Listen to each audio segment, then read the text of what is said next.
नमस्कार. आपण पाहत आहात एक्सक्लुझिव्ह न्यूज 24.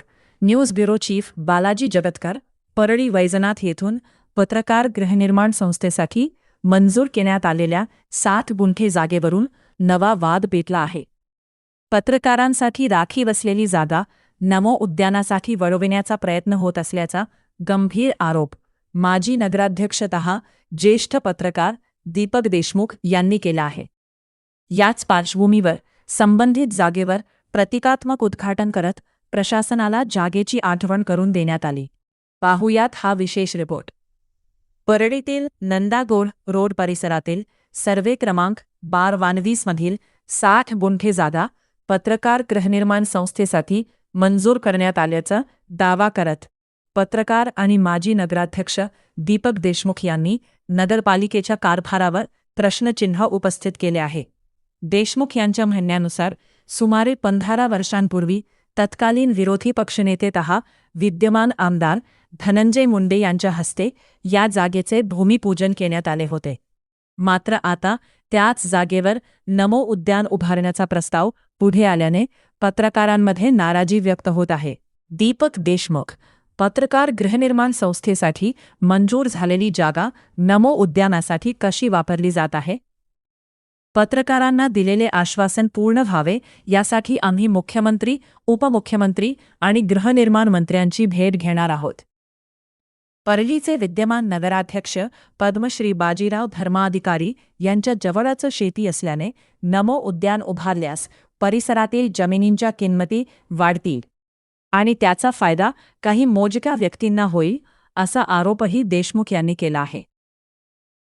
तसेच नगरपालिकेच्या या जागेचा विविध कालखंडात डम्पिंग ग्राउंड, खत निर्मिती प्रकल्प, अग्निशामक दलाचा तळ, कर्मचारी निवासस्थान, ऑक्सिजन पार्क आणि पत्रकार गृहनिर्माण संस्था अशा अनेक योजनांसाठी वापर करण्यात आल्याचा दावा करत जागा एकच, योजना मात्र अनेक अशी टीका त्यांनी केली.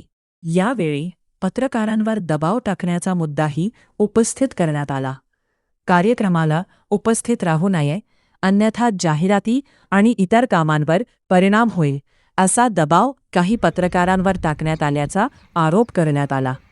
तसेच मराठा भवनासाठी देण्यात आलेल्या जागेवरून निर्माण झालेल्या वादाचा संदर्भ देत नगरपालिकेच्या जमीन वाटप प्रक्रियेची चौकशी करण्याची मागणीही करण्यात आली.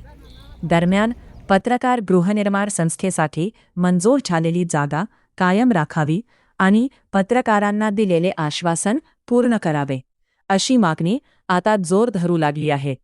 या प्रकरणात नगरपालिका प्रशासन आणि लोकप्रतिनिधी काय भूमिका घेतात याकडे परळीकरांचे लक्ष लागले आहे. कॅमेरामन देविदास जंगलेसह प्रतिनिधी बालाजी जगतकर, एक्सक्लुझिव्ह न्यूज 24, परळी. मागच्या नगरपालिकेच्या ठरावामध्ये कुठल्याही नगरसेवकाला विश्वासात न घेता एक ठराव घेण्यात आलेला आहे. या जागेत जसं की आपल्या परळी शहरामध्ये आधुनिक हिटलर पद्धत आहे.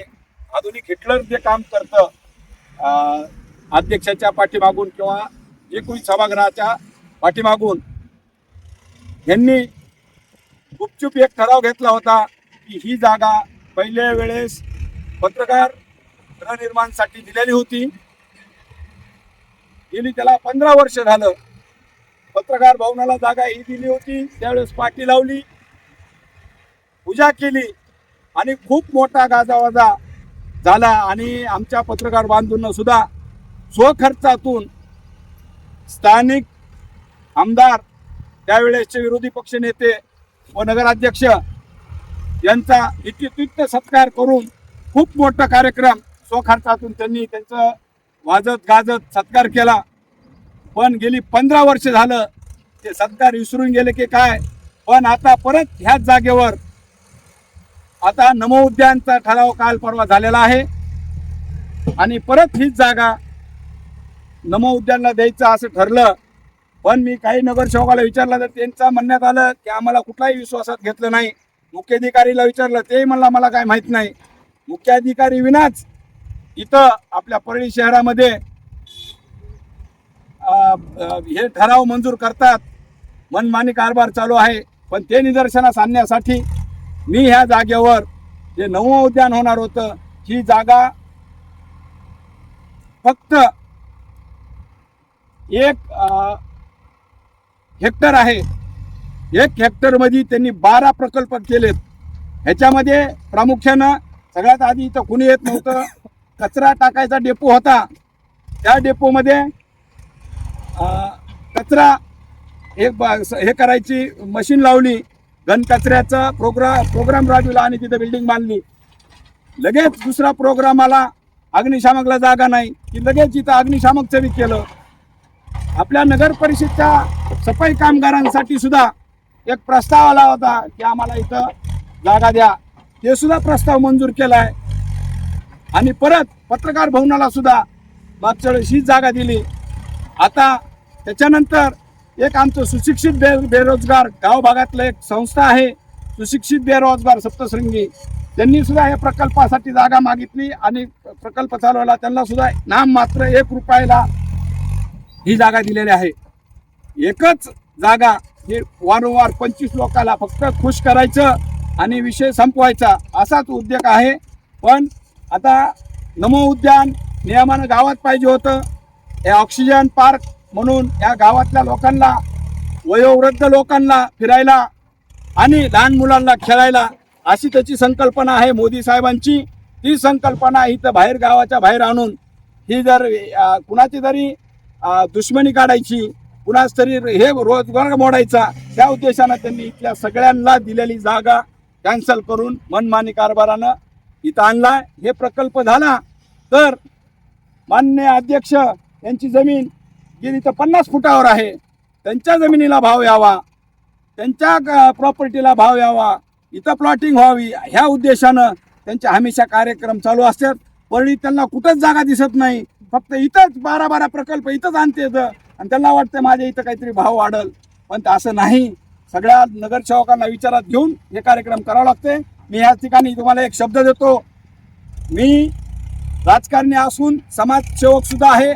जे की तुमच्यासारख्या पत्रकारांनी रात्रंदिवस घरदार सगळं सोडून लोकांच्या अडीअडचणीसाठी तुम्ही धावता. त्याच्यासाठी धावणारा कुणीच नाही आहे आणि ते आपली स्वतःची व्यथा कधी मांडू शकत नाहीत. हे आमच्या लक्षात आल्यानंतर आम्ही स्वतः पुढाकार घेऊन, आम्ही समाजसेवक असल्यामुळं मी तुमच्यासाठी फार मंत्रालयात मुख्यमंत्री असो उपमुख्यमंत्री असो, मी तिथपर्यंत जाऊन फाईल घेऊन मी ही हाताळणार आहे. जर ही आपल्याला ही जागा लगेच आपल्याला ताबडतोब दिली तर आपण आपल्या पैशातून सुद्धा ह्याला कंपाऊंड हे लगेच चालू करू. आता माझी एकच सगळ्या पत्रकार बंधूंना विनंती आहे. काही पत्रकारांना मी असं कळलंय की दाब दडपीनं सुद्धा इकडे येऊ नये आणि तुम्हाला दीपक देशमुखच सगळं काही करणार आहे का, की तुम्हाला जाहिराती तेच देणार आहे का? सगळ्या संस्था माझ्या हातात आहे, सगळी पळी माझ्या हातात आहे आणि तुम्ही तिथं गेलात तर त्यांच्याकडूनच करा.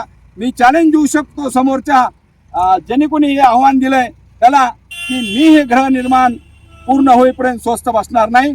आहे की मला कुठलाही संघर्ष करावा लागेल, मी त्याच्यात तुमच्या सोबत आहे. एवढं बोलून 2 शब्द मी संपवतो.